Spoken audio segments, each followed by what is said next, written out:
دوای تێپەڕبوونی نزیکەی ساڵ و نیوێک بەسەر ئازادکردنەوەی مووسڵ ئیدارەیەم پارێزگایە دەستیان بە هەڵمەتێکی بەرفراوان کردووە بۆ پاکردنەوە و لابردنی پاشماوەکانی جەنگ لە ناوچەی مووسڵی کۆن. زیاد لە 100 قەڵاب و شۆفەر ئامادە کراون بۆ فرێدانی خۆڵ و خاشاکی خانوە ڕووخاوەکانی ئەو ناوچانە. ئەو خان و باڵەخانانەی زیاد لە 150 زیانیان بەرکەوتووە، ئەوانیش دەڕوخێنرێن و بەر هەڵمەتی پاکردنەوەکە دەکەون. پارێزگاری نینەوە ئەمڕۆ جلوبەرگێکی فەرمانبەرانی شارەوانی پۆشیوە و لە نزیکەوە چاودێری هەڵمەتی پاکردنەوەی پاشماوەکانی جەنگ دەکات.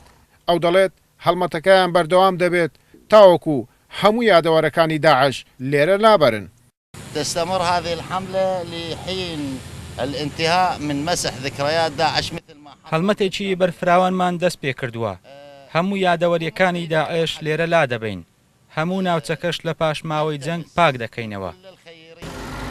هەڵمەتی پاکردنەوەی ناوچەی مووسڵی کۆن لە پاشماوەکانی جەنگ لە کاتێکدایە تا ئێستا دەیان تەرم لەژێر خانوە ڕووخاوەکانی ئەو ناوچانە داماوە. قایمقامی ئەو شارەش دەڵێت زۆربەی ئەو تەرمانەی لەژێر خانوە ڕووخاوەکاندان هی تیرۆریستانی داعشە. ئەمە نابێتە هۆی ئەوەی هەڵمەتی پاکردنەوەکە ڕابگرین، ئەوانیش لەگەڵ پاشماوەکانی تر فرێ دەدەن.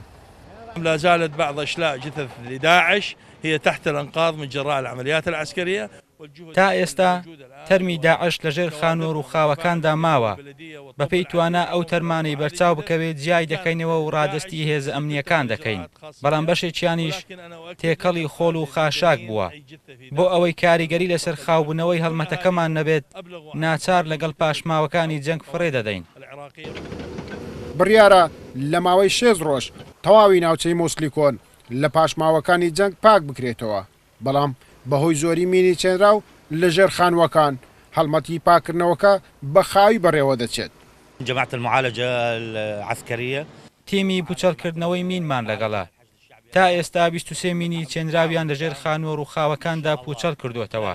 بەڵام بەشێکی زۆریش ماوە. کەم خانوو هەیە مینی چێنراوی تێدا نەبێ. نزیکەی ساڵ و نیوێکە ناوچەی مووسڵی کۆن ئازاد کراوتەوە لە ژێردەستی تیرۆریستانی داعش. دانیشتوانەکەشی هەر لە ئاوارەی ژیان بەسەر دەبن. تا ئێستاش حکومەتی ناوەند هیچ بەرنامە و پلانێکی نییە بۆ ئاوەدانکردنەوەی ئەو ناوچانە یاخۆت قەرەبۆکردنەوەی زیان لێکەوتوان. گەیلان بۆتانی کورسات نیوز مووسڵ.